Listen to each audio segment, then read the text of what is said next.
নমস্কার বন্ধুরা, DAC Indian আর্টে তোমাদেরকে স্বাগত। আজকে দেখাচ্ছি একটি বর্ষার ছবি কেমনভাবে আঁকতে হয়। দেখো, প্রথমে একটি মেয়ে ছাতা নিয়ে দাঁড়িয়ে আছে, তো ছাতাটা আগে আঁকছি। ছাতাটা আঁকার পরে এবার ছাতার সাইডের বিটটা এঁকে দিচ্ছি। যারা এই ছবিটি ফেসবুকে দেখছো তারা ফলো করে দিও, আর যারা ইউটিউবে দেখছো তারা লাইক করে সাবস্ক্রাইব করে দিও এবং বেল আইকন প্রেস করে দিও, যেন পরবর্তী ভিডিও নোটিফিকেশন তোমার কাছে গিয়ে পৌঁছে যায়। আর ছবিটি কেমন লাগলো তোমরা অবশ্যই কমেন্টস করে জানাবে। দেখো মেয়েটি কিভাবে আঁকছি, আমি যেভাবে আঁকছি স্টেপ বাই স্টেপ তোমরা একইভাবে আঁকবে। আর এটার রঙটা আমি পরবর্তী ভিডিওতে দেখাবো, তবু তোমরা ছবিটার শেষে রঙটাও দেখে নিতে পারবে। দেখো কিভাবে আঁকছি, তোমরা ঠিক এইভাবেই আঁকবে। এছাড়া আমার যে অন্যান্য ভিডিওগুলো আছে সেগুলো তোমরা দেখে নিও। দেখো কিভাবে আঁকছি, খুব ইজিভাবে। যারা নতুন শিখছো তাদের জন্য খুব উপকারে লাগবে আমার মনে হয়। দেখো টালির চাল আঁকছি, তারপরে আমি ঝোপঝাড়গুলো আঁকছি। প্রথমে একটা ঝোপ আঁকছি, তার পাশে আরেকটা ঝোপ আঁকছি।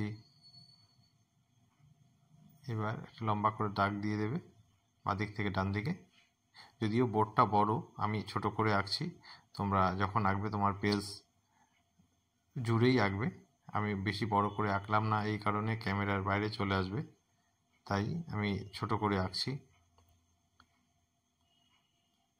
দেখে নাও, এটা রাস্তায় দেখো জলে ছায়া পড়েছে, ওটা তোমরা রং দিয়ে মেকআপ দিয়ে দেবে। এবার দেখো আমি কলা পাতা আঁকছি।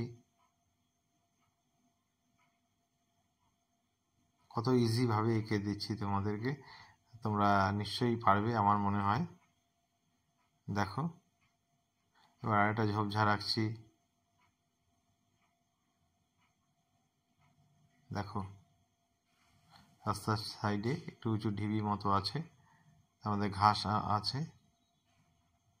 এবার ঘরটার উপর দিক দিয়ে কিছু ঝোপঝাড় গাছপালা আছে,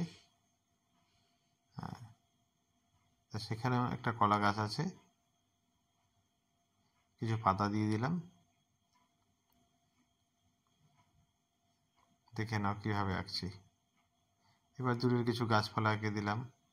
এবার দেখো প্রায় হয়ে গেছে। এবার দুটো তাল গাছ এঁকে দিচ্ছি।